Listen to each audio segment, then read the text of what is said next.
أعوذ بالله من الشيطان الرجيم بسم الله الرحمن الرحيم আজকে সূরা হুজরাতের ১ নম্বর আয়াতের কোরআন তেলাওয়াত এবং তরজমা। يا أيها الذين آمنوا لا تقدموا بين يدي الله ورسوله واتقوا الله إن الله سميع عليم ইয়া আইয়ুহাল্লাযীনা আমানু, হে ঈমানদারগণ, মুমিনদেরকে সম্বোধন করে মুমিনদেরকে ডেকে বলছেন, লা তুকাদ্দিমু, তোমরা অগ্রবর্তী হইও না, তোমরা সামনে সামনে হেঁটো না, বাইনা ইয়াদাইল্লাহি, আল্লাহর, ওয়া রাসূলিহি, এবং তার রাসূলের। ওয়াত্তাকুল্লাহ, তোমরা আল্লাহকে ভয় করো। ইন্নাল্লাহা, নিশ্চয় আল্লাহ, সামিউন, শুনেন, আলিম, সবকিছু জানেন। এখানে আল্লাহ তাআলা মুমিনদেরকে সম্বোধন করে বলার কারণ হলো, একজন লোক ঈমান আনার পরে তার দায়িত্ব হয়ে যায় আল্লাহ এবং তার রাসূলের আনুগত্য করা। এই কারণে আল্লাহ তাআলা আনুগত্য করার জন্য তাদেরকে দৃঢ়তা দিয়ে বলছেন, তোমরা আল্লাহর নীতির এবং আল্লাহ এবং রাসূলের নীতির, শরিয়ার, আইনের অগ্রবর্তী হইও না। অগ্রবর্তী বলতে তোমরা আল্লাহ তাআলার প্রতি এবং রাসূলের উপর ঈমান এনেছ। ঈমান আনার পর তোমাদের প্রথম দায়িত্ব হলো আল্লাহ এবং তার রাসূল যে দিক নির্দেশনা তোমাদেরকে দিয়েছেন সেগুলো তোমাদেরকে মেনে চলতে হবে। এগুলো তোমাদের মেনে চলা তোমাদের জন্য ফরজ। এটা মেনে চলা তোমাদের জন্য অত্যাবশ্যক, জরুরি, দরকার। এবং এই মানার কাজটি তোমাদেরকে কিভাবে করতে হবে? এই মানার অনুভূতিটা তোমাদের কাছে সৃষ্টি হবে ওয়াত্তাকুল্লাহ, আল্লাহকে ভয় করে। তোমরা যদি আল্লাহকে ভয় করে থাকো, তাহলে তোমরা আল্লাহ এবং তার রাসূলের আইনগুলি তোমরা মেনে চলবে। তোমরা আল্লাহ এবং তার রাসূলের প্রতি ঈমান এনেছ, কিন্তু আল্লাহকে ভয় করো না। যেমন আমরা এখন বর্তমান পৃথিবীতে আমরা যারা মুসলিম আছি তার অধিকাংশই হচ্ছে এই টাইপের। আমরা আল্লাহ এবং তার রাসূলের প্রতি ঈমান এনেছি, কিন্তু কাজ করার সময় এই যে কাজটি আমি করছি, যে কাজটি আমি সম্পাদন করার উদ্যোগ নিয়েছি, এই বিষয়ে আমার কোনো শরীয়ত লঙ্ঘন হচ্ছে কিনা, শরীয়তকে আমি ডাইভারশন করছি কিনা, শরীয়তের স্পেসের বাইরে গিয়ে আমি কোনো কাজ করছি কিনা, এটা আমরা অধিকাংশ কি করি না, খেয়াল করি না।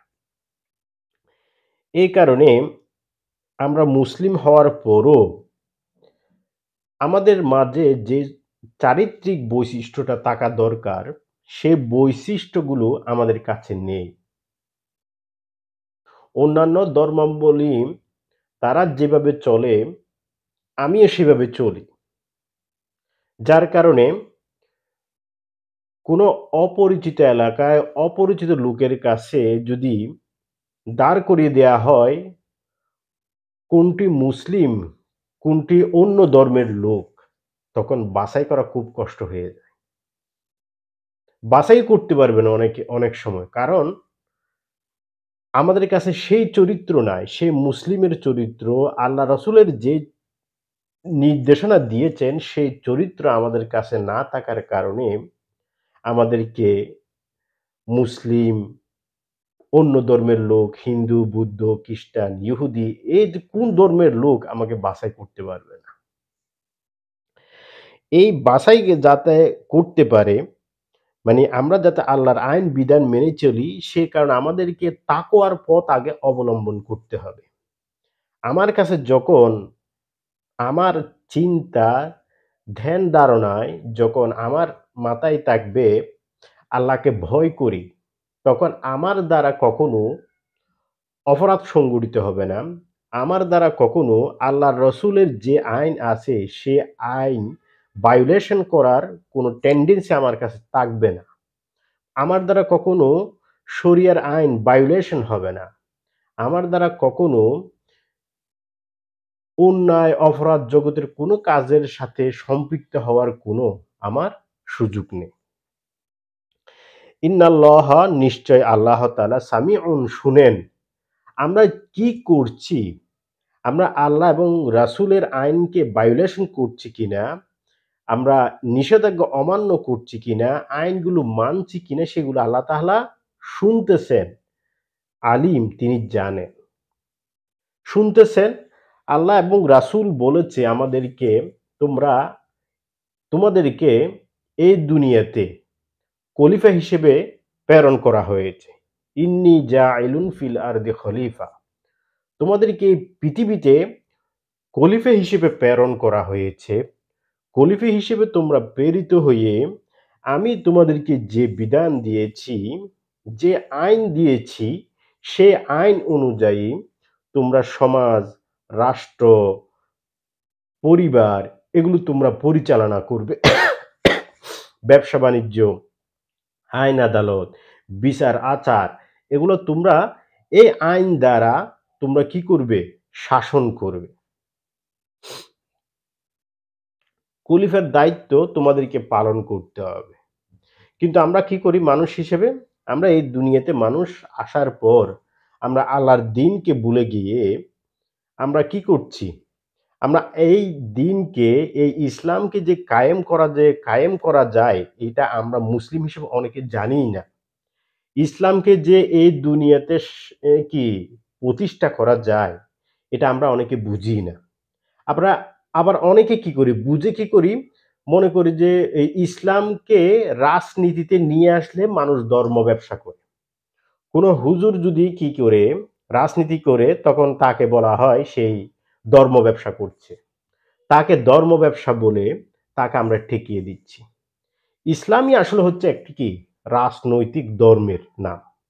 ইসলাম শুধু ধর্মের নাম, পৃথিবীতে যে অন্যান্য ধর্ম আছে, সে ধর্মগুলোর মতো এ ধর্ম নয়। এটা হচ্ছে ইসলাম হচ্ছে এই পৃথিবীতে এই পৃথিবীকে কে শাসন করার জন্য যে নিয়ম কানুন আছে, সেই নিয়ম কানুন সবকিছু এই ইসলাম দ্বারা প্রতিষ্ঠা করা যাবে। এই ইসলাম এই কারণে আসছে যে আল্লাহ তাআলা আমাদেরকে সৃষ্টি করেছেন, সে আল্লাহ তাআলার নিয়ম অনুযায়ী যদি আমরা না চলি, তাহলে এই পৃথিবীতে কখনো শান্তি প্রতিষ্ঠা হবে না। মনে করেন আপনি একটু কোনো একটা এ বস্তু সৃষ্টি করেছেন। মনে করেন এই পৃথিবীতে মানুষ বিমান সৃষ্টি করেছে। এই বিমানটা যে সৃষ্টি করেছে, অর্থাৎ যে তৈরি করেছে, যে আবিষ্কার করেছে, আবিষ্কারক যদি অন্য কাউকে না শিখায় তাহলে আবিষ্কারকের চেয়ে কেউ কি আর ভালো জানবে এই বিমানটা কিভাবে চলবে? আপনি মনে করেন চাষ করেন, আপনি কৃষিকাজ করেন, আমি কৃষিকাজ করি না। কিন্তু আপনার চেয়ে কি আমি কি কৃষিকাজ বেশি জানবো? কখনো জানবো না। তাহলে এই দুনিয়াকে আল্লাহ রাব্বুল আলামিন সৃষ্টি করেছেন, মানুষকেও সৃষ্টি করেছেন। তাহলে মানুষ কিসে শান্তিতে থাকবে, মানুষ কিসে সুখে থাকবে, তাহলে তার আইন ছাড়া অন্য কেউ কি কখনো জানবে? তাহলে যিনি এই দুনিয়াকে সৃষ্টি করেছেন তার নিয়ম অনুযায়ী যদি চলে তাহলে এই দুনিয়াতে মানুষ শান্তি লাভ করবে। তাহলে এখন আমরা কি করি? আমরা ইসলামকে বাদ দিয়ে আমরা এই দুনিয়াকে, এই রাষ্ট্রকে পরিচালনার জন্য ধর্মনিরপেক্ষতাবাদ নীতি গ্রহণ করেছি। জাতীয়তাবাদ নীতি গ্রহণ করেছি। সমাজতান্ত্রিকবাদ গ্রহণ করেছি। তাহলে এই সমস্ত কুফরি মতবাদগুলা দিয়ে কখনো কি মানুষ শান্তি পাবে? মানুষ শান্তি পাবে না এটা আপনার সামনে অবশ্যই উদাহরণ আছে। আপনি বিগত বছরগুলো দেখেন তো যারা সরকার ছিল, যারা রাষ্ট্র পরিচালনা করছে, তারা কিভাবে কি ক এ কি শান কেউ কি শান্তি পেয়েছে? কখনো শান্তি পায় নাই। কিন্তু আল্লাহ রাসূল যখন এবং তার খলিফারা হযরত আবু বকর রাদিয়াল্লাহু, হযরত উমর রাদিয়াল্লাহু এরা যখন শাসন কার্য পরিচালনা করেছে, এই রাষ্ট্রগুলোতে কি একটাও লোকও মামলা করার মতো লোক ছিল না। মানে রাষ্ট্রটা ওইভাবে পরিচালিত হয়েছে। কোনো অপরাধই সংগঠিত হতো না। কেন? কারণটা হচ্ছে তারা কোরআন হাদিস দিয়ে আল্লাহ এবং তার রাসূলের বিধান দিয়ে কি করেছেন? রাষ্ট্র পরিচালনা করেছেন। আর আমাদের দেশের একটা থানায় যান কতগুলো মামলা। কেন হচ্ছে এরকম? হচ্ছে একমাত্র আমাদেরকে যে সৃষ্টিকর্তা যে বিধান দিয়েছেন, যিনি আমাদেরকে সৃষ্টি করেছেন, তার বিধান থেকে সরে গিয়ে অন্য বিধান দিয়ে আমরা রাষ্ট্র পরিচালনা করার কারণে এই অপরাধগুলো সংঘটিত হচ্ছে। আমরা আল্লাহর দ্বীনকে কায়েম করার যে সিস্টেম আছে, সেই সিস্টেম থেকে সরে গিয়ে আমরা কুফরি মতবাদগুলো নিয়ে কি চেষ্টা করছি। আমরা কি এমনকি ইসলামী দলগুলোকে মোকাবেলা করার জন্য আমরা ট্রাম্প কার্ড ইউজ করি। কখনো মুক্তিযুদ্ধ নিয়ে, কখনো এই বিভিন্ন চারিত্রিক ট্যাগ দিয়ে, কখনো তাদেরকে জঙ্গি কার্ড দিয়ে, কখনো তারা আনাড়ি বলে তাদেরকে বিভিন্ন ডিস্ট্রাকশন করার জন্য আমরা চেষ্টা করি। একসময় ডিস্ট্রাকশন করতে, করতে আমরা এমন এক পর্যায়ে চলে যাই, আমার অজান্তে আমি ইসলামের বিরোধিতা করা শুরু করছি। ইসলামী দলের ইসলামী দলের নেতাদের বিরোধিতা করতে, করতে আপনি একসময় কি করছেন? ডাইরেক্ট ইসলামের বিরোধী চলে গেছেন। এমনকি আপনি আল্লাহ এবং তার রাসূলের বিধানের বিপরীত বলতে, বলতে আপনি ওইদিকে চলে গেছেন। আপনার যেটা পছন্দ হয় ইসলামী দল অর্থাৎ আল্লাহর দ্বীনকে কায়েম করার যেটা পছন্দ হয় আপনি সেটাই করেন। আল্লাহ তাআলা মানুষের অন্তরের কবজ জানেন। আপনি কেন ওই ইসলামী দল করছেন? আপনি একমাত্র ইসলামী দল করবেন এই দুনিয়াতে আল্লাহর সন্তুষ্টি অর্জনের জন্য।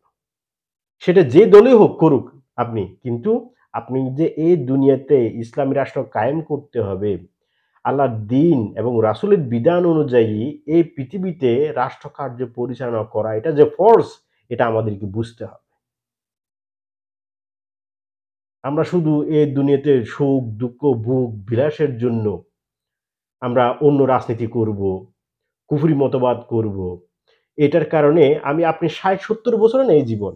কিন্তু আপনি যখন এই দুনি আপনি যখন এই দুনিয়া থেকে বিদায় নিবেন, তখন আপনাকে বছরের পর বছর, শত বছর, হাজার বছর আপনাকে কবরে, জান্নাত, জাহান্নাম, পরকাল আপনাকে বসবাস করতে হবে। তখন আপনি কি জবাব দিবেন?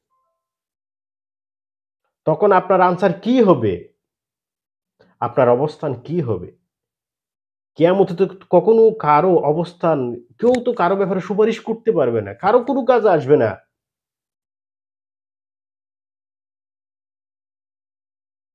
কেউ কাউকে হেল্প করতে পারবে না। তখন আপনি ওই সিচুয়েশন এ ওই টাইমে আপনি কাকে কি করবেন? সেই কারণে এখন থেকে আমাদেরকে চিন্তা করতে হবে, আমাকে এই দুনিয়াতে আল্লাহ তাআলা কেন সৃষ্টি করেছেন? কেন এসেছি? আমার কাজ কি?